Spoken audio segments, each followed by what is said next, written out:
So you think you can tell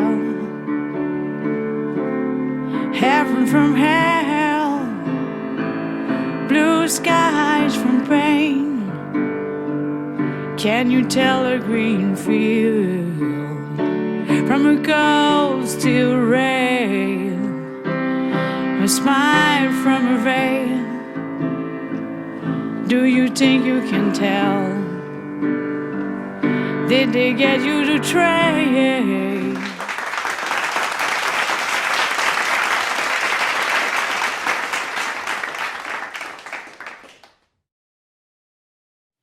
Bonjour tout le monde. Bienvenue à notre deuxième podcast de la saison de Personne n'en parle.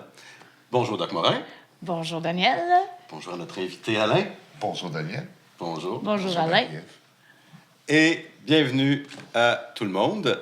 On poursuit notre séquence de podcasts avec nos rencontres de gens, de personnes avec des parcours exceptionnels, disons-le, avec des pros de la vraie vie, comme on aime dire souvent. Et surtout, des témoignages sans censure, dans le sens où les gens qu'on reçoit sont toujours libres de répondre ou non à nos questions. Mais pour sûr, les questions auxquelles ils répondent, ils le font en toute authenticité, en toute liberté, puis en toute vérité, en fait. C'est pour ça qu'on invite des gens à ce podcast-là. Pourquoi, en fait, qu'on reçoit du monde maintenant? Parce que dans les saisons précédentes, on a parlé beaucoup des substances, de leurs impacts, des moyens pour réduire les méfaits, mais toujours dans une optique là, d'échange d'informations. Mais on parlait au niveau un peu théorique aussi, un peu scientifique. Là, on s'est dit, on va rentrer dans le concret de la vie avec des gens qui ont vécu l'usage et leurs conséquences dans leur vécu.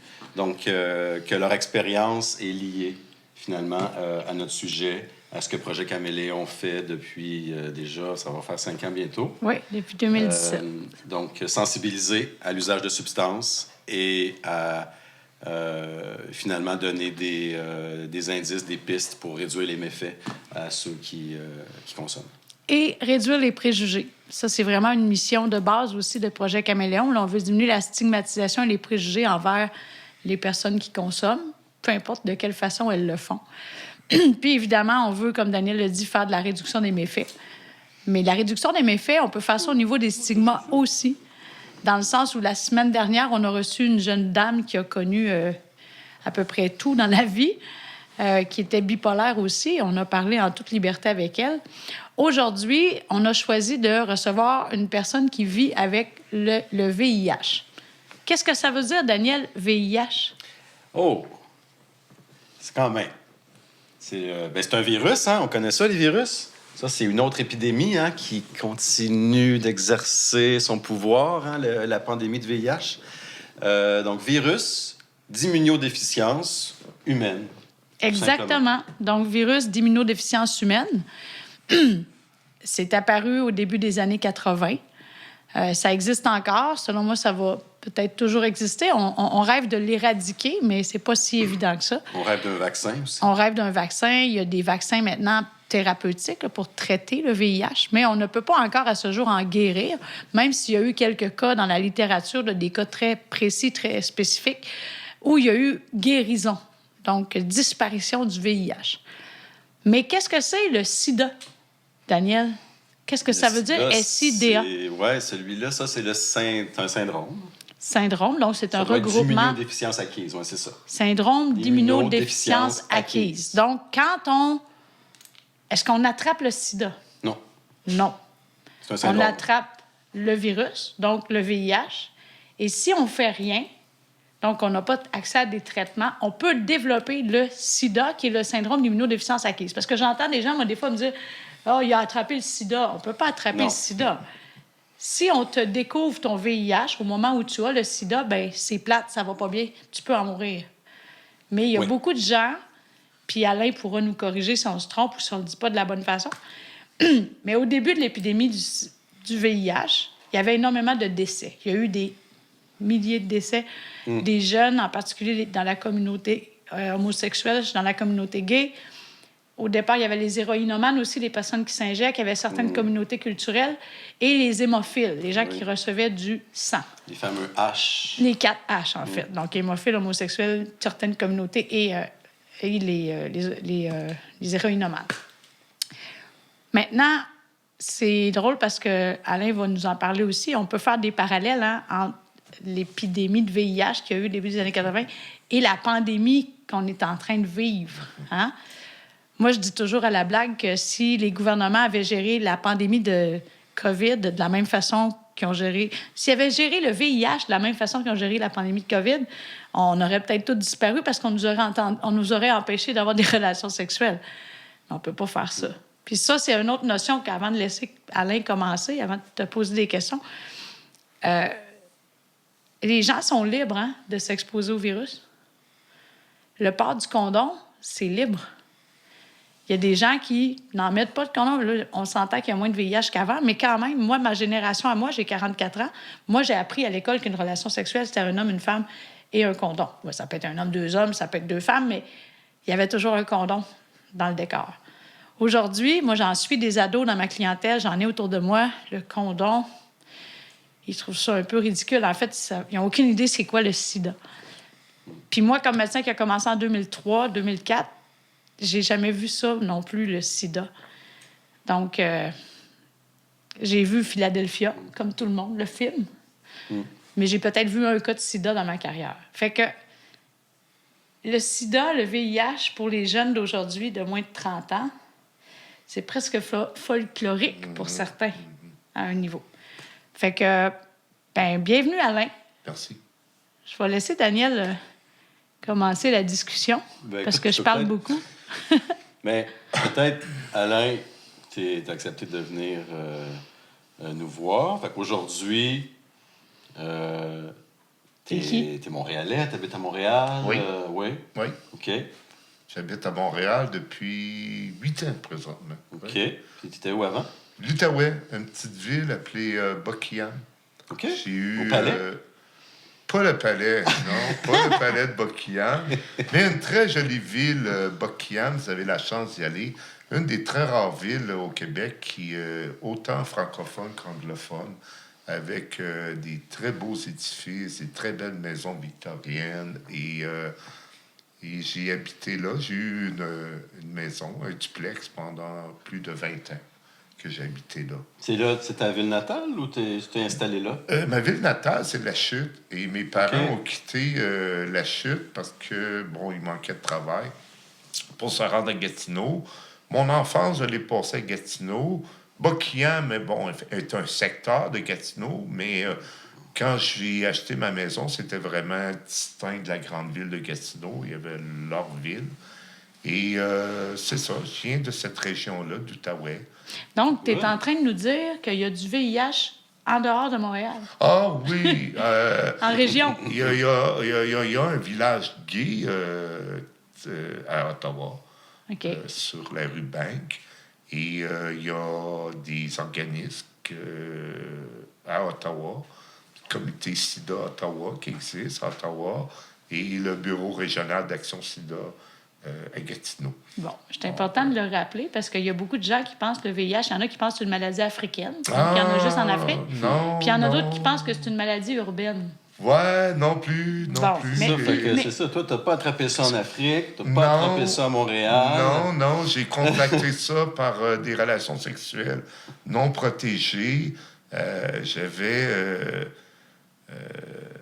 J'ai vécu une certaine période de consommation de cocaïne là, dans le temps des années 80, les années disco. C'était la drogue idéale pour danser, puis le plaisir. Et j'ai eu une copine qui s'injectait j'ai eu des rapports sexuels non protégés avec elle. Et je crois que c'est de cette façon-là que je l'ai contracté. C'est difficile d'avoir une confirmation exacte parce que j'ai eu une période de quelques années où j'étais actif. Autant au niveau, là, parce que je travaillais moi, je suis chef de profession. Et j'ai travaillé toute ma vie dans des hôtels puis dans des grands restaurants. Chef cuisinier? Chef cuisinier, OK. oui. J'ai travaillé au Château Laurier, Weston, le Café Henri Burger, le Jardin. Et mes 20 dernières années, je les ai passées au club de golf Rivermead à Edinburgh. J'ai gagné ma vie très bien.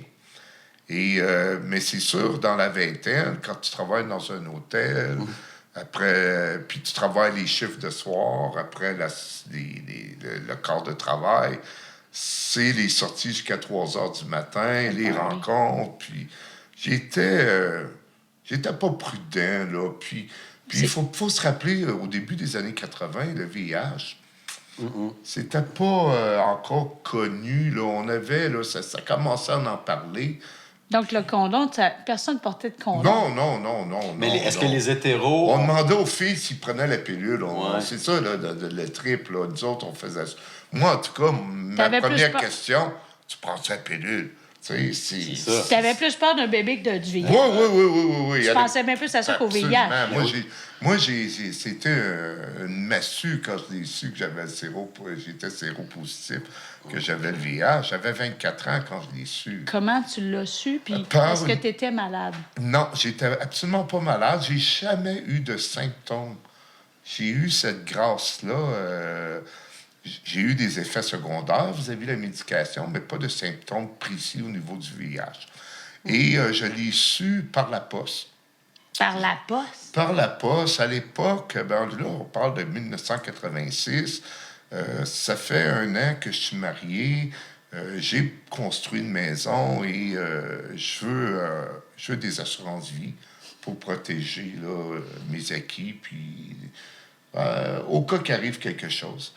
Et on me fait des prises de sang parce que je faisais quand même une bonne demande d'assurance-vie. Je voulais avoir une bonne couverture. Et 6 mois après, j'ai eu une lettre par la poste de contacter mon médecin que j'étais séropositif, que j'avais eu un résultat positif à l'infection au VIH. Et c'était un choc.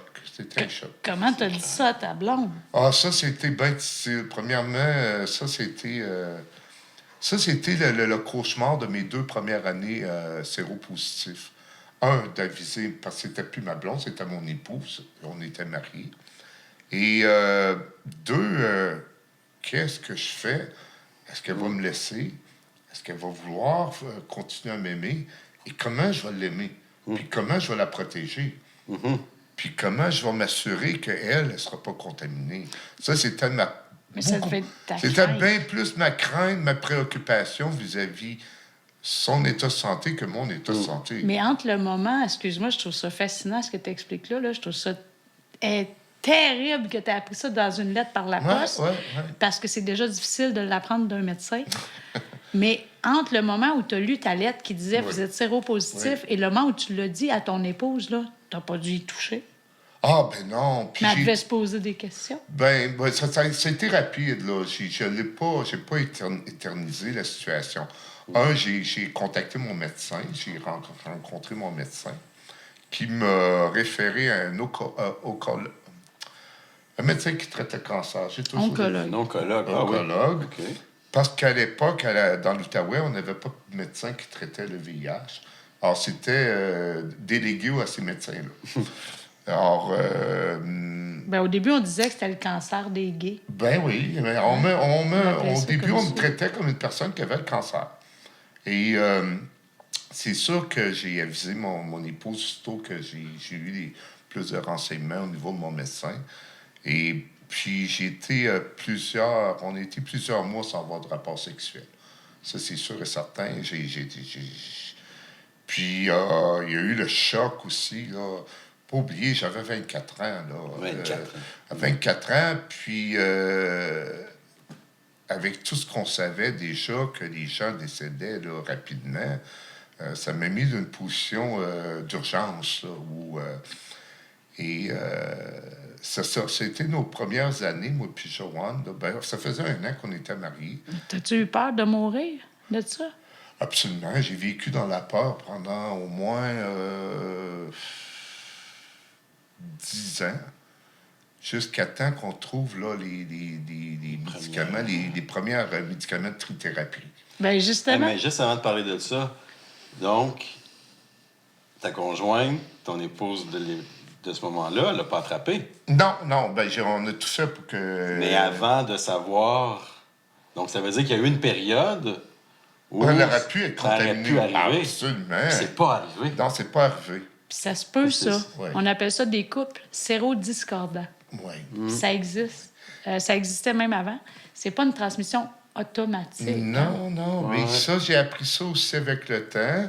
Et c'est ça, Joanne, c'était ma priorité de la protéger. Puis les 10 premières années de ma contamination, de vivre avec le VIH, c'était des années de peur. Des années où, à chaque Noël, tu te demandes si c'est ton dernier Noël. À chaque voyage, tu te demandes si c'est ton dernier voyage. Dans des belles années de vie, là, 24 dans les meilleures années, là, où là, j'étais là, vraiment dans une situation là, d'urgence de vivre et en même temps de crainte de souffrir. Puis moi, en plus, Joanne est extraordinaire comme femme. Elle, après que j'ai passé au niveau du choc, elle me dit, Alain, tu devrais t'impliquer au Bureau régional d'Action SIDA parce qu'on avait eu de l'aide. Et je me suis impliqué à travers de cet organisme-là. Elle me disait, tu devrais prendre ce temps-là pour aider les gens, pour s'assurer qu'il n'y a pas d'autres gens qui se trouvent dans la même situation que nous autres. Et j'ai commencé à faire beaucoup de conférences dans des écoles secondaires. Pendant 4 ans, j'ai travaillé au bras à faire de la prévention parce qu'on avait beaucoup de... C'est quoi ça, le bras? Le Bureau régional d'Action SIDA, qu'on appelle le bras. OK. Et on avait beaucoup de subventions au niveau de la prévention à cette époque-là. Les argents étaient disponibles, puis on voulait là, renseigner nos jeunes, là, mettez un condom. Puis moi, je leur disais comme message, vous voyez, si ça m'est arrivé, c'est possible que ça vous arrive. Puis c'est pas seulement les personnes gays, puis les personnes qui viennent d'Afrique, puis les toxicomanes, ça peut être toi, là, qui est hétérosexuel, puis qui a une vie sexuelle active, puis qui essaie des nouvelles choses, puis qui expérimente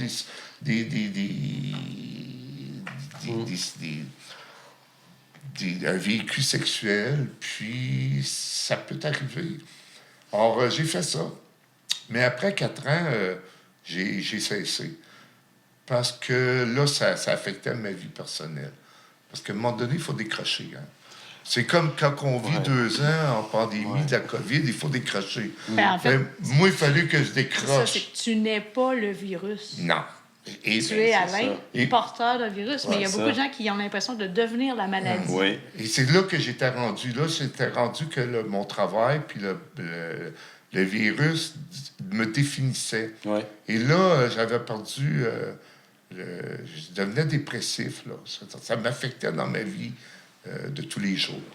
Et j'ai tout mis ça de côté et j'ai retourné à ma première passion, qui était la cuisine. Je pensais que tu allais dire la cocaïne. Non, la cocaïne, j'y ai touché. Comme je t'ai déjà expliqué à Marie-Ève, j'ai eu une période là, dans vingtaine que j'ai goûté, j'ai eu du plaisir, j'ai aimé ça. Ben, c'était bon dans ce temps-là. C'était bon, la qualité de la drogue est extraordinaire. Mais quand je me suis marié, puis j'ai décidé d'avoir ma maison, puis tout ça, j'ai mis ça de côté. C'était plus le fun, là. J'ai été chanceux parce que Joanne m'a aidé beaucoup, parce que ça m'aurait tenté, là, quand j'ai appris que j'étais séropositif, là, de me scraper. Là. C'est ce que bien du monde aurait fait. Il y en a qui l'ont fait. J'en ai connu qui l'ont fait. Moi, j'ai vu des... Tantôt, tu disais, tu as vu une personne décédée du sida. Moi, j'en ai vu plus de 20. Des amis, amis, des connaissances. Des connaissances, des gens qui étaient au bras, des gens que je suivais dans des groupes de discussion. Des jeunes. Des jeunes, puis pas juste des gays. J'ai vu quelques jeunes hétérosexuels, quelques toxicomanes. Et avant les médicaments? Avant la trithérapie, Ouais. puis c'était triste parce que moi, mon rôle aussi était d'accompagner les personnes qui avaient plus de famille ou que la famille les avait rejetées. Ce qui était très fréquent à l'époque. Ouais. Très À cause courant. du virus. À cause du virus, à cause de la crainte d'être contaminés, à cause que souvent certains étaient obligés de se dévoiler ou dévoilaient leur homosexualité. Les parents ou la famille avait deux réalités à accepter. Le fait que son fils ou sa fille était la plupart du temps des hommes qui étaient homosexuels ou toxicomanes, puis en plus qui est séropositif. Et en plus, puis, de cette époque-là, la médication n'était pas très efficace. Mais justement, j'ai un petit flashback pour toi. OK. Un petit flashback. Oups. J'ai fait imprimer ça en 2005. Ah, mon Dieu Seigneur! Je vais le montrer à l'écran. Ah, mon Dieu! Ici, c'est un tableau des Est-ce qu'on voit? médicaments Mais peut-être devant. contre le VIH. C'est un tableau des médicaments qui ont existé contre le VIH de 2005, du début jusqu'à 2005. Fait que je vais demander à Alain de me pointer ceux qu'il connaît, en les nommant. OK, ils sont en bon ordre, là? OK. J'ai pas mes lunettes, mais je pourrais te dire que je les ai pratiquement toutes pris. Tu les as déjà tous pris? Probablement tous. Comme quoi, l'AZT, L'AZT, le 3TC, le DDI, le Rétrovir, l'Indinavir. Clonidavir, non? Possible. Ziagène, Oui. Kivexa, Oui. Trizivir, Oui, celui-là, oui. Videx, Videx, non. Ça me dit rien. Viréade, Oui, celui-là aussi. Zérite. Le Zérite, celui-là, parle-moi-en. C'était un des pires que j'ai pris. La sensation du système nerveux de nos doigts, tout ça, toutes mes extrémités picotaient. Mais de façon... Ah oui, oh my God. C'est des effets secondaires. Ah oui, puis l'AZT a eu des gros effets secondaires aussi. Crixivant. Oui, Crixivant aussi, j'ai connu. As-tu vu le nombre de pilules par jour? Mes journées les plus... que j'ai pris plus de médicaments est environ une vingtaine de capsules par jour. Une vingtaine de capsules? Ouais, contre le virus? Oui, oui. Est-ce que tu en avais en plus contre les effets secondaires? Oui, bien, c'est ça, un ensemble. Là. 20 pilules par oui, jour? puis c'était comme... c'était difficile parce que fallait faire la gestion de tout ça, là. Puis, c'était 3 fois par jour. Certains médicaments, il fallait le prendre avec du jus de pamplemousse. D'autres, il fallait le prendre avec des aliments. D'autres sans aliments. Fallait que ça soit gardé au froid? Là, oui, il y en avait qui fallait garder au froid. Fait que partir en voyage, en camping. Les gelures, là, il fallait les garder. Ouais, ben ça, les voyages... ouais, c'était compliqué, ça. Il fallait que je cachais mes médicaments. Pourquoi? Pour éviter les questionnements aux douanes, parce que, bon, j'allais dans toutes sortes de pays, puis pas tous les pays qui aimaient recevoir des personnes séropositives sur leur territoire. Moi, j'ai entendu qu'aux États-Unis, c'est encore le cas. Ah, c'est possible. Moi, j'ai été aux États-Unis à 2 reprises. J'ai passé presque un mois à Cape Cod, puis dans la région de Boston et en Floride. Et j'ai pas vraiment aimé mes voyages aux États-Unis. C'était pas ma piqûre. J'aimais mieux le Mexique. Après ça, je me suis rendu souvent au Mexique. Puis là, au Mexique, ben, je mettais mes médicaments dans des bas, dans ma valise. Puis je menais pas ça sur moi. Puis on disait que c'était pas la chose à faire, parce que si je perdais mes bagages, mais je perdais tous mes médicaments. Dieu, oui. Et c'était ça qu'on disait, emmenez ça dans votre sac dans l'avion. Mais dans le sac à main, ben là, aux douanes, ben là, il fait fouiller. Et là, il pose des questions. Mais c'est aussi pire que de transporter de la drogue, Ah à la oui, limite, oui, c'était fou, là. Parce que... Et j'avais tellement peur de ne pas être accepté parce que j'avais planifié mes voyages. Parce que moi, il ne faut pas oublier, les 20 dernières années que je travaillais, puis j'ai été marié, Joanne puis moi, on travaillait dans un terrain de golf privé. Or, on travaillait jusqu'à fin janvier ou mi-janvier. Après les parties de Noël, t'as fini. Et là, on avait février, mars, avril. Là. On avait 3 mois. C'était saisonnier. Saisonnier. Alors, nous autres, on travaillait comme des damnés pendant tout l'été pour rembourser toutes les heures supplémentaires qu'on pouvait faire. Et puis l'hiver, on partait en vacances pour 2-3 mois. Puis c'est ça, là, moi, je partais des longues périodes. Alors là, ça prend plus de médicaments. Et il fallait que je m'arrange avec la pharmacie pour préparer des médicaments pour plus d'1 mois. Il fallait que j'aie des autorisations. Est-ce que ça coûte cher, ces pilules-là? À l'époque, moi, j'étais couvert par l'assurance médicale médicaments. C'était quoi? Une franchise là, de 80 à l'époque, je crois que je payais. Là.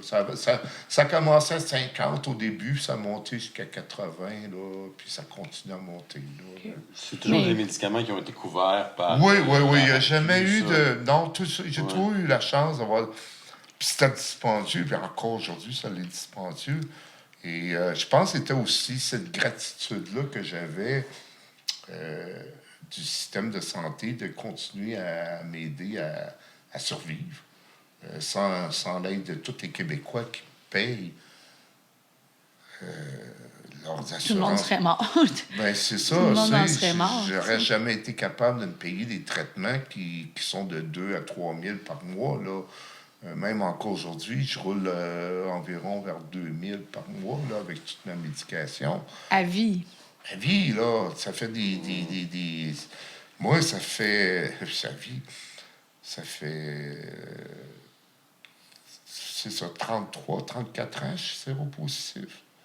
Puis à partir de quel moment tu dirais qu'au lieu de survivre, tu as recommencé à vivre? Parce que tu parles de la trithérapie. Le jour que mon médecin, avant que je comme médecin, j'avais le docteur Don Kilby. Ah oui. D'Ottawa, super bien reconnu pour la lutte pour le VIH.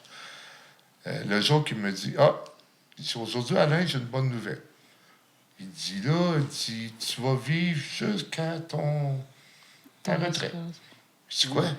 Il dit oui. Il dit, là, tu ne mourras plus du VIH. Oublie ça, là. Avec la trithérapie, là, tu vas vivre jusqu'à ta mort. jusqu'à ta mort, comme tout le monde. Mais tu vas connaître la vieillesse. Et je ne savais pas que c'est fort avec ça.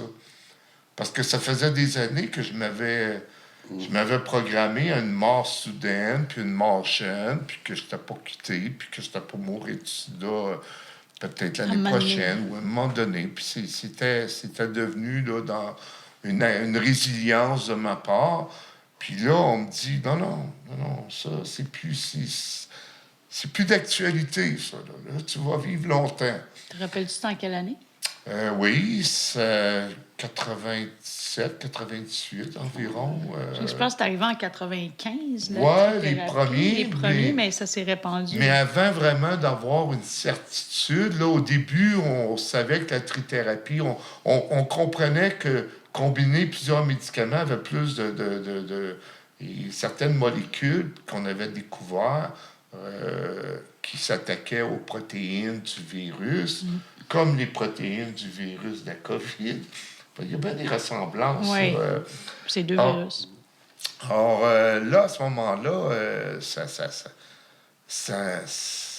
c'était comme une deuxième vie là, pour moi. Là, ça a changé beaucoup de choses dans ma vie. J'ai commencé à respirer, à plus m'épanouir, à plus... T'as arrêté d'avoir peur. Oui, surtout ça, d'avoir peur. Cette peur-là qui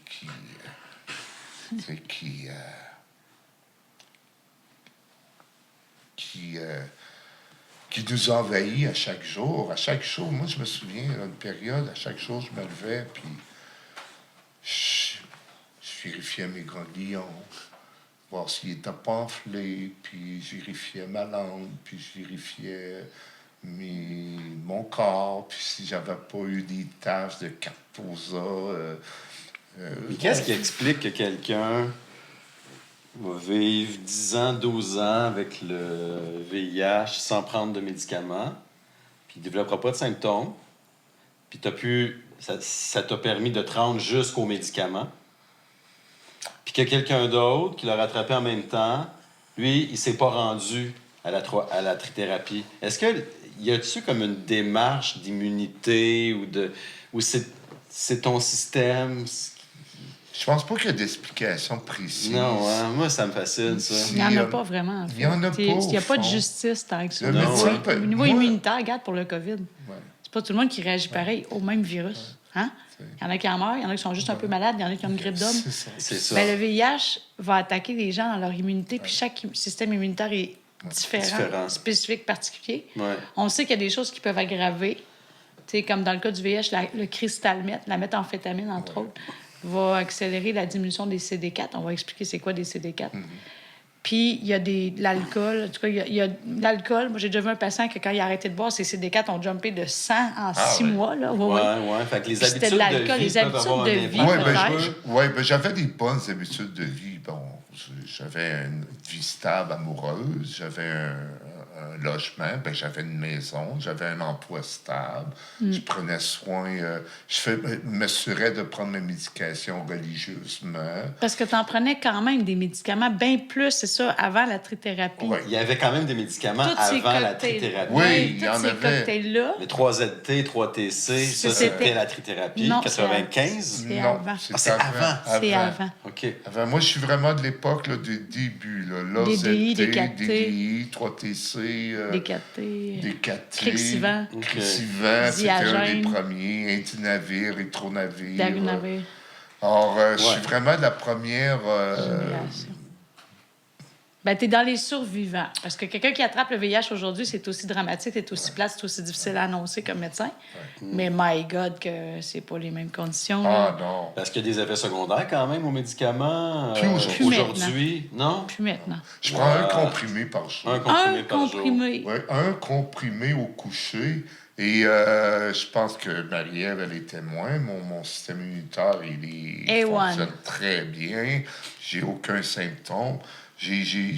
Quand J'ai des difficultés de vieillissement Qui n'ont rien à voir avec Qui ont le qui n'ont VIH. rien à voir avec le VIH. Et, à cause de ma profession de chef et de travailler toujours debout, j'ai développé des sténoses cervicales, puis que là, ça a affecté ma colonne vertébrale, puis j'ai dû être opéré, puis bon, tout ça. Dr. Kilby avait raison. Oui, oui, oui. Sans la vieillesse, Oui, oui, finalement. j'ai- Sans pas c'est le la- virus. Je la sens à la vieillesse. Ouais, c'est un J'arrive à cadeau, 60 tu vas ans. goûter à la vieillesse. Ouais. Mais c'est plus... j'ai plus cette obsession-là du VIH, même, je l'oublie. Ben, on l'oublie. Probablement que... J'ai Puis, tu sais, oublié. toute la question des charges virales, détectables, indétectables, là, rendu là, quand on est suivi comme ça, on le transmet plus, le virus, même. Ben, moi, j'ai suivi tout seul depuis plusieurs années. Je ne m'inquiète pas vraiment là-dessus. J'ai pas de relation ou de rapport sexuel depuis des années avec quelqu'un. Mais si... Non, mais mettons, s'il y en avait- explique-nous donc le concept de charge virale indétectable. C'est Ouais. quoi une charge virale? La charge virale indétectable, c'est que la quantité de virus qui est dans ton sang est tellement faible que On ne le trouve plus. on le trouve plus, on n'arrive plus à le détecter dans ton sang. Alors, si on n'arrive plus à le détecter, on n'arrive plus à le transmettre. Donc, ça, c'est ce que le ça. traitement fait. Oui. OK. Donc, le traitement va rendre le virus impuissant. Comme s'il était mort, Ouais, mais c'est parce que tu l'étouffes C'est avec ça, les tu le pilules. rends endormi. Puis le donc, virus. comme il dort, tu peux pas le transmettre. Absolument. Mais, admettons là, que ça fait 10 ans que tu n'as pas manqué une seule pilule, Ouais. puis que tu arrêtes tes médicaments aujourd'hui, qu'est-ce qui va arriver, tu penses? Ben, ça serait un risque à prendre assez énorme, tant qu'à moi, là. Parce que virus, il va le revenir. virus, lui, il va revenir. C'est un virus, là. Lui, si tu ne le contrôles pas, la médication contrôle sa prolifération, puis de se développer en quantité dans ton sang. Parce Lui, qu'on l'a entendu dernièrement, celle-là. Hein? Tu sais qu'il y a même un membre de la oui. communauté qui est décédé. Absolument. On nommera pas personne, mais il y a eu une mode dernièrement qui dit aux gens séropositifs d'arrêter leur Non, médication. il faut absolument pas. C'est un grand risque à prendre. Là. Ouais. Et surtout avec la médication qui existe, qui n'a pas d'effet secondaire, c'est un comprimé par jour, il n'y a pas de raison à ne pas être sous médication et de s'assurer de mettre toutes les chances de son côté Non, il n'y a pas de raison. Et c'est ce qu'on fait avec les personnes là, qui apprennent qu'ils sont séropositifs. Comme je suis à la maison plein quart, bon, je suis aussi un père aidant parce que, bon, avec mon vécu, puis depuis des années, les personnes qui apprennent, qui viennent d'apprendre qu'ils sont séropositifs, eh bien, je leur dis, mais là, faites-en pas. Prends ta pilule. Prends ton médicament, puis tu vas voir, ça va bien aller. La maison plein cœur, ça, excuse-moi, Alain, c'est Ouais, c'est c'est une un maison d'hébergement. Ben, il y a plusieurs volets, la Maison Plein Cœur. C'est un organisme communautaire à Montréal, sur la rue d'Orillon. C'est un organisme que j'adore, qui m'aide beaucoup depuis que je suis à Montréal. Et il offre plusieurs volets. Il y a le volet prévention, il y a le volet voiturage, alimentation, banque alimentaire, distribution d'aliments, et il y a aussi un volet d'hébergement, où il y a 8 studios qui sont disponibles aux personnes qui vivent avec le VIH, et puis qu'on est près des services de la Maison Plein Cœur, les activités du jour, bingo, Scrabble, petit groupe de discussion, film aussi. Il y a combien d'appartements? Il y a 8 appartements. OK, c'est 8 pas trop appartements. gros. C'est juste assez pour que tout le monde se connaisse. C'est juste assez, et c'est bien fait, c'est de toute beauté. Pour avoir visité, là, tu nous avais fait visiter il y a quelques années. C'est magnifique. Ah oui, les oui. murs de briques, Ouais. il y a de l'éclairage. Ah oui. Puis là, je pense que tu as réussi à avoir un appartement au rez-de-chaussée. Ben, c'est au 2e étage. J'arrive encore à descendre par marcher, Ouais. à monter les escaliers. C'est sûr que peut-être dans un futur, j'espère lointain, j'aurai besoin plus d'un appartement de rez-de-chaussée. Jusqu'à date, ça va. Mais juste la cour arrière avec tous les arbres, puis on est vraiment là, choyé là, pour vivre en centre-ville de Montréal. Là. Et puis j'ai des amis, je suis pas seul au moins, j'ai des gens que je peux parler. C'est ça, c'est un lieu de socialisation aussi. En même beaucoup, temps, là. oui, il y a un centre de jour et puis il y a beaucoup de services. Puis ça m'évite de m'isoler trop et d'être seul. Puis c'est pour ça que je voulais te poser une question par rapport à ça, la solitude. Est-ce que tu as envie de nous parler de ce qui est arrivé à Joanne? Ah, ben je peux, oui. Là, je suis seul parce que je l'ai choisi depuis plusieurs années. Joanne, on s'est mariés en 88 et en 2009, après près de plus de 20 ans qu'on est ensemble, Joanne, on était en République dominicaine. Ça faisait quelques semaines, on était partis pour 2 mois. Et elle avait 49 ans quand c'était produit. Elle a fait l'arrêt cardiaque. Devant toi? Oui, elle est décédée dans mes bras. En République. En République dominicaine. Elle est décédée tragiquement. J'ai essayé de la réanimer. Après ça, on l'a emmenée à l'hôpital le plus près, qui est à Montellano, un petit village que j'étais pas loin où je vivais, parce que je louais une villa à ce moment-là. Je vivais pas dans des hôtels. Et c'est mon ami québécois qui avait la maison là-bas qui a conduit. Et j'ai essayé de la réanimer, puis elle est décédée. Et c'était une perte pour moi.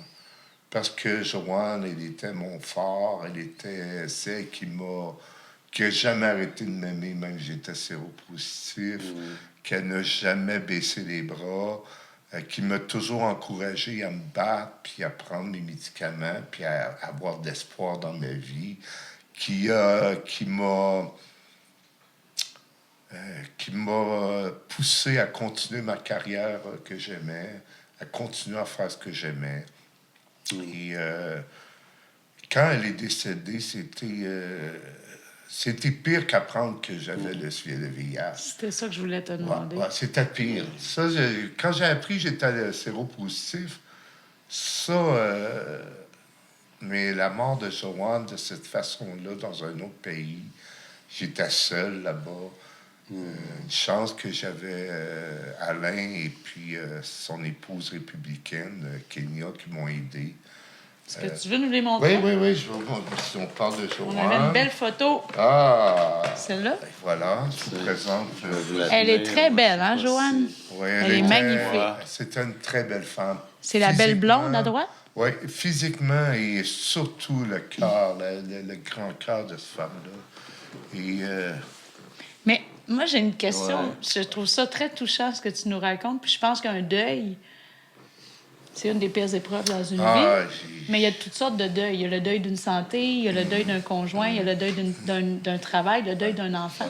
Mais je pense que le deuil d'un conjoint, c'est probablement un des pires, à part peut-être nos parents. Puis, Joanne et toi, vous avez été ensemble. Au moment où tu as appris que tu avais le VIH, est-ce que vous étiez ensemble? Oui, ça faisait un an qu'on était mariés. Ça faisait un an, c'était elle? Oui, OK. oui. Puis vous avez été ensemble combien de temps avant qu'elle parte? 21 ans.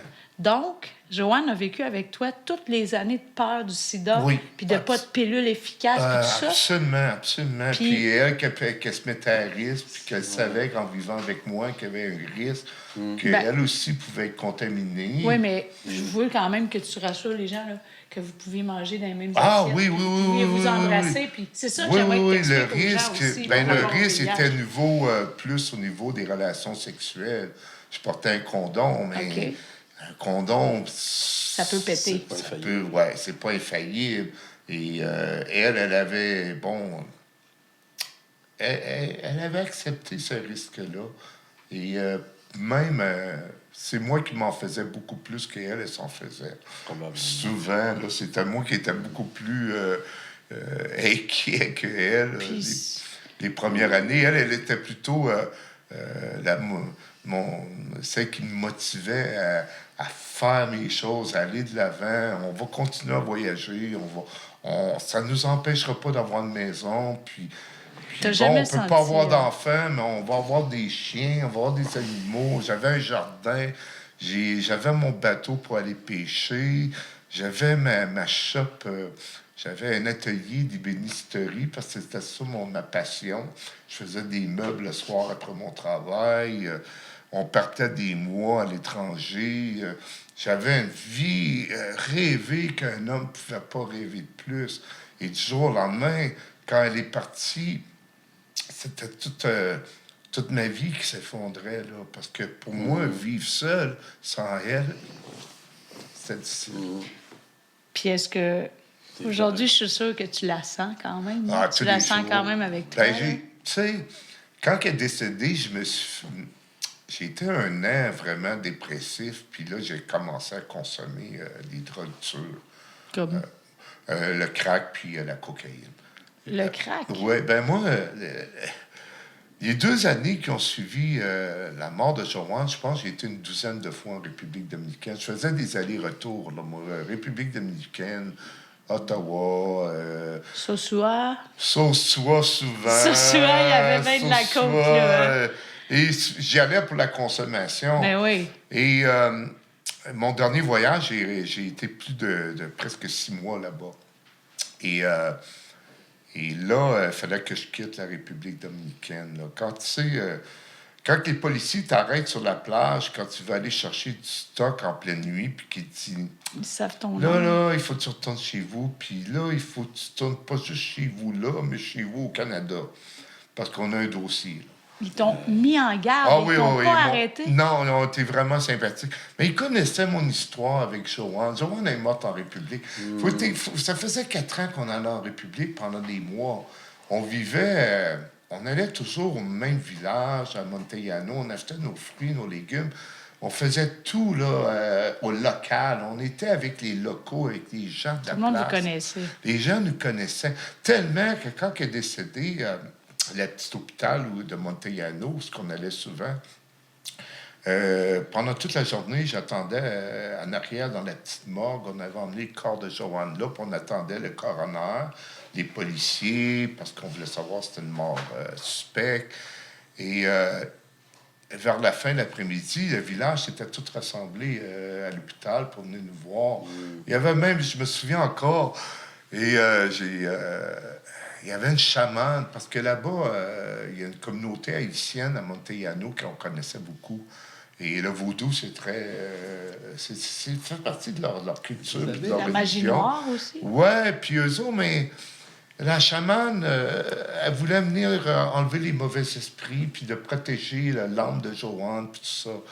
Alors, elle est Wow. venue faire avec toute la population du village, me souvenir. C'est émotif parce que c'est des moments... C'est pas le bon moment. Continue. Hein. C'est le moment le plus...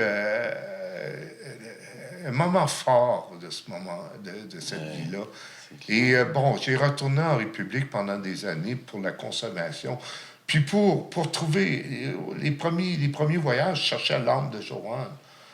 Moi, c'était ça. Là. Moi, quand j'allais en République, premièrement, j'allais rendre visite à Joanne.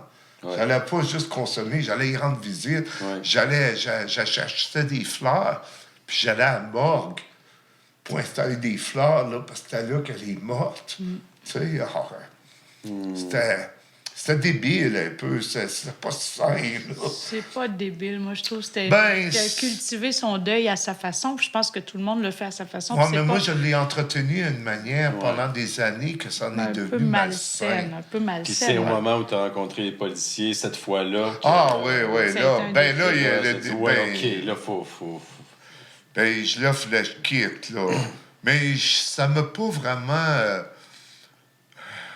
J'aurais dû apprendre une bonne leçon parce que j'ai continué mon comportement À la de maison. consommateur à Ottawa. Ouais. Et puis là, j'ai eu des problèmes de justice avec la police de Gatineau, la police d'Ottawa, la Sûreté du Québec. Puis il Et était moins cool que les polices Ah, américaines. ouais, puis même les douanes américaines, là, parce que moi, je voulais traverser pour aller prendre un avion en Plattsburgh, parce que là, C'est j'arrive à moins pas avoir cher. un vol. Puis, la folie, jusqu'à temps que j'arrive. Et puis là, j'ai décidé de quitter d'Ottawa, puis la région d'Outaouais, m'en venir à Montréal. Et c'est là que tout a changé. Parce que j'étais tout seul à Montréal, sans connaître personne. Et il a fallu que... Là, il fallait que je m'occupe de moi, là. Parce que... c'est là Est-ce que ta santé... Oui. Puis là, est-ce j'ai que- rencontré Marie-Ève, puis Ouais. là, on a fait un cheminement Ouais, là-dessus. mais il y a eu des moments rock'n'roll aussi. Ah Moi, oui, il y a eu des ça fait- rechutes. Ça fait seulement, tu sais, on se connaît déjà depuis 2015, je crois, 2014. 2014. Mais le rock'n'roll n'était pas fini. Là. Non, non, moi, non, j'ai eu non, peur. non, non, Moi, non. j'ai eu peur de te Ah, perdre. À un ouais, moment ouais, donné, j'ai- j'étais convaincue qu'on ne se reverrait pas Ouais, quand tu étais hospitalisé. j'ai continué à Montréal, là, ma folie pour quelques années. C'était toujours le crack.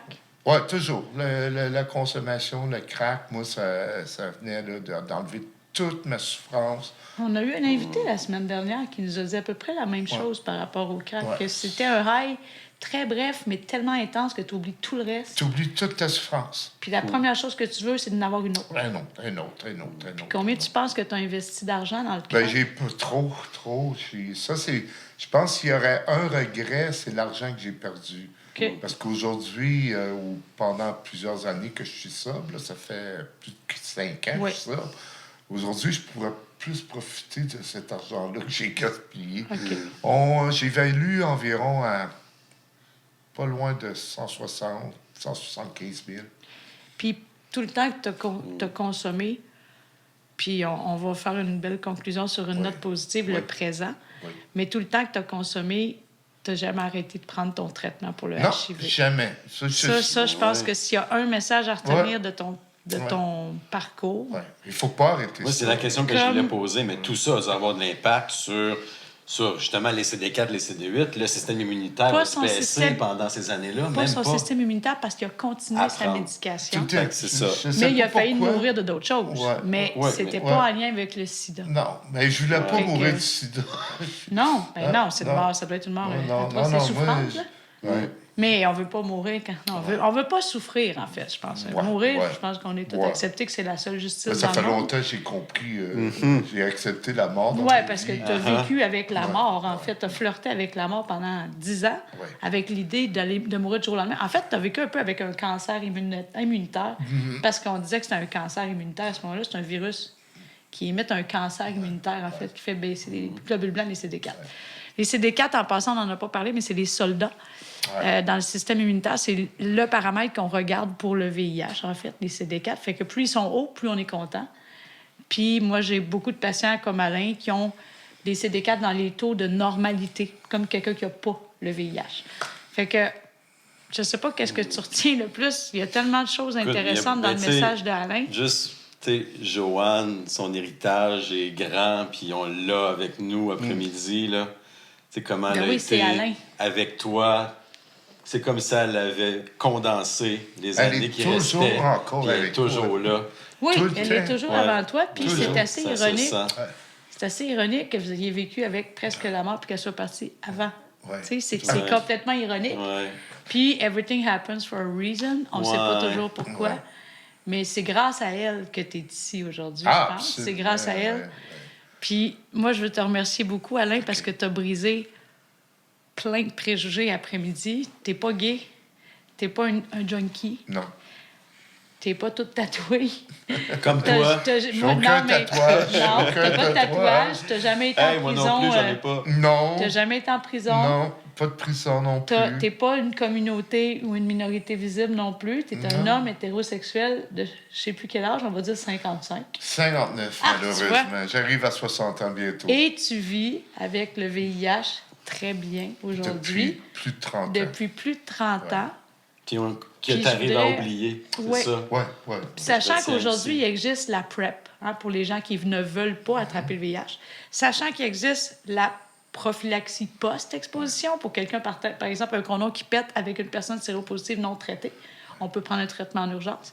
Et il existe la trithérapie, même avec une pilule une fois par jour. Grâce à la science. Oui, sachant ça, qu'est-ce que tu aurais à dire de toute ton expérience, que ce soit la consommation, le VIH, tout ce que tu as vécu, là, qu'est-ce que tu dirais à un jeune de 16 ans qui commence sa vie sexuelle puis qui commence la consommation, à expérimenter de la consommation? Ce serait quoi le message que tu aurais à dire à un adolescent de 2022? Ben, d'avoir un médecin. Ah ouais? Je pense qu'il faut qu'il puisse parler de ce qu'il vit en tant que réalité de sa jeunesse, de ses 16 ans, des 18 ans, pour avoir plus d'encadrement, puis dire, OK, c'est correct, sans être jugé, tu aimes consommer, tu aimes faire la coke, ou tu aimes avoir des rapports sexuels avec une femme, des hommes, peu importe. OK, on va voir là comment tu vis ta vie de jeunesse, puis avoir des conseils santé. Sans jugement. Sans jugement. Tu sais, regarde, si tu consommes, tu craques, fais ça d'avoir une pipe qui est vierge. Si tu décides de t'injecter, fais ça d'avoir des seins qui sont neuves à chaque fois. Si tu décides d'avoir des rapports sexuels avec plusieurs, protège-toi. Protège-toi ou assure-toi de prendre la PrEP si tu veux pas. Il y a plusieurs alternatives, mais moi, je dis toujours, le meilleur conseil, un bon médecin, parce que sans les médecins, sans la science, pour t'informer sur après ça, à chaque année, ça change, les découvertes. Oui. Là. Alors, fait que dans le fond, tu dirais aux jeunes d'être ouverts d'esprit, parce que pour oser parler de ça à son médecin, il faut être ouvert d'esprit. Oui. Et il faut que le médecin aussi soit ouvert d'esprit. Moi, je dis, il y a deux personnes importantes dans ta vie, ton médecin et ton avocat. C'est les deux seuls à qui tu dois dire rien que la vérité. La vérité. Juste la vérité. Les autres, c'est pas grave. Un pieux c'est mensonge, pas grave. C'est pas grave. Mais eux autres, mens pas à eux autres. Non, c'est vrai. C'est ce que je dis toujours à mes patients, qu'il y a deux personnes à qui il faut dire rien que la vérité, toute la vérité. Ouais. Puis, oublions pas que l'ouverture d'esprit, c'est pas une fracture du crâne. Non, ça peut être ouvert autrement. Ouais. Puis les jeunes, moi, je donne des conférences dans les écoles aussi, je les trouve fascinants. Mais je trouve que comme on l'était à 16 ans, on est tellement gênés, puis on a tellement honte d'être démasqués. Mais je pense qu'on essaie d'ouvrir des esprits. Puis ce podcast-là s'adresse autant aux ados qu'aux parents, qu'aux profs, qu'à des policiers, qu'à n'importe qui. En fait, je pense que tout le monde a intérêt à entendre parler du VIH d'une autre façon. Fait que Dan, je te laisse le mot de la fin. Écoute, t'as tout dit, ma chère Doc. Moi, je laisserai le mot de la fin. Je le laisse à Alain, là. Il vient de tout dire. Ça m'a fait plaisir. Si ça peut... Si mon histoire et mon vécu peut... C'est quoi ça? Ah, mon Dieu, ça, c'est le dernier cadeau C'est le dernier achat de Joanne en République dominicaine. Joanne, elle adorait les enfants. On n'avait pas d'enfants, mais elle les aimait. Et elle achetait de tout des enfants quand on était dans le sud. Quand on était dans un village, puis il y avait une crème glacée, elle allait chercher tous les enfants dans la rue, puis les emmenait manger de la crème glacée. On achetait plein de cahiers à colorier, puis de toutes sortes de gugus pour donner aux enfants du quartier qu'on vivait. Fait que ça, c'est le dernier cadeau de Joanne. C'est le dernier de ses achats, puis je le garde précieusement. Ben oui. C'est beau. Mais Joanne est pas mal plus belle que ça. Elle Ouais, était pas mais mal c'est plus un masque belle de que le carnaval. masque. Il y a une autre chose aussi, je vais te montrer avant de quitter. Ce petit coquillage-là, c'était mon dernier voyage en République. Et quand les policiers m'ont avisé de quitter la République dominicaine pour mon bien, j'étais à une plage privée. Et j'étais assis sur le bord de la plage, puis vraiment, dans ma tête, je me demandais, est-ce que je retourne au Canada ou que je me lance dans la mer, puis je m'en vais. J'avais vraiment des idées noires de me tuer. Et c'est 2 enfants qui m'ont emmené ça. Puis ils m'ont donné le coquillage, puis ils m'ont mis dans ma main, puis ils m'ont fait un câlin. Ça, Out of Est-ce nowhere. qu'ils te connaissaient? non. Et je ne sais pas pourquoi. J'ai jamais compris pourquoi ces enfants-là ont fait ça. Ben, c'est Ils ont Joanne. changé ta vie. Mais c'était un petit moment qui m'a tellement frappé, puis j'ai dit non, je ne peux pas me tuer. Je vais m'en retourner au Canada. Ils sont pas venus te le vendre. Ils sont Non, venus te le donner. non, ils voulaient rien. Ils m'ont fait un câlin. Ben, j'avais des larmes, peut-être qu'ils l'ont vu que j'étais triste. Wow. J'étais... Mais on dit beaucoup que, Ouais. Mais c'est Joanne. ce qui veille sur nous se manifeste à Quand travers on a des êtres besoin. humains. Quand on a besoin. Quand Fait on que a ce que tu besoin, avais mais- besoin, c'est manifesté Ouais. à ce moment-là. À ce moment-là, et là, ça Ça t'a c'était- sauvé la vie. Ben oui, cette journée-là, oui, absolument. Et je me suis revenu au Canada et je l'ai toujours gardé. Ben, Et, je garde-le. Mon Dieu, oui. c'est insignifiant, mais pour moi, il y a une portée. Écoute, c'est super touchant. Le coquillage de la vie. Un petit coquillage Wow. qui peut changer une vie. Wow.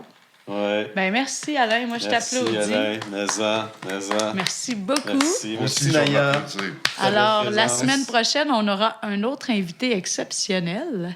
On vous invite à nous suivre. À Personne n'en parle. C'est mis en ondes tous les dimanches soirs à 19h sur les différents médias, dont Facebook, Spotify, YouTube, etc. Alors, on en profite pour Ben oui. remercier notre monteur, caméraman, patient, Martin Bennett de Studio Loco. Et on remercie également François Richardot, qui nous aide avec le montage et la mise en onde. Et moi, je tiens à remercier beaucoup mon cher Dan, que je suis très contente d'animer la 2e saison avec toi, Dan. Puis, on a seulement 2 épisodes de fait, mais moi, ça m'a changé déjà. Juste les 2 épisodes qu'on a fait. Ouais. Fait que j'ai hâte à la semaine Ouais. prochaine. Moi aussi. Merci. Merci.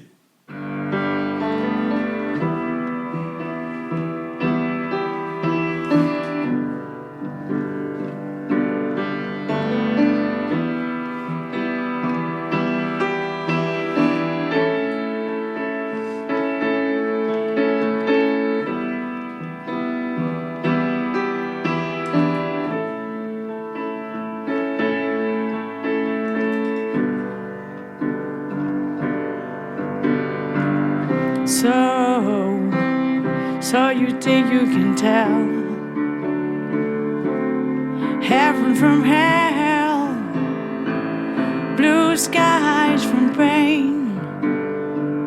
Can you tell a green field from a cold steel rail, a smile from a veil?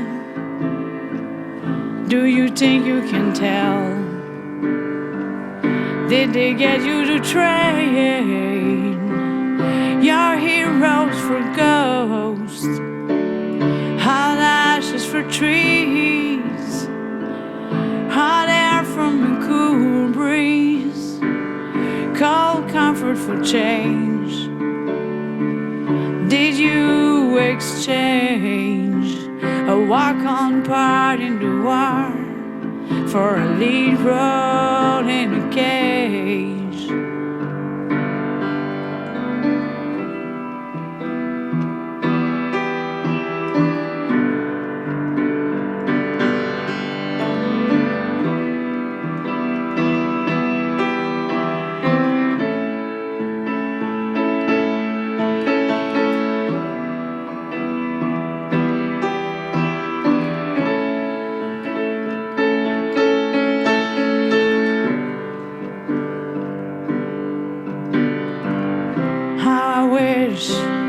How I wish you were here.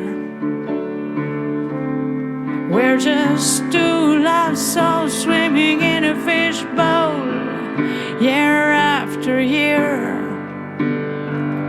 running over the same old ground. What have we found? Same old fears. Wish you were here.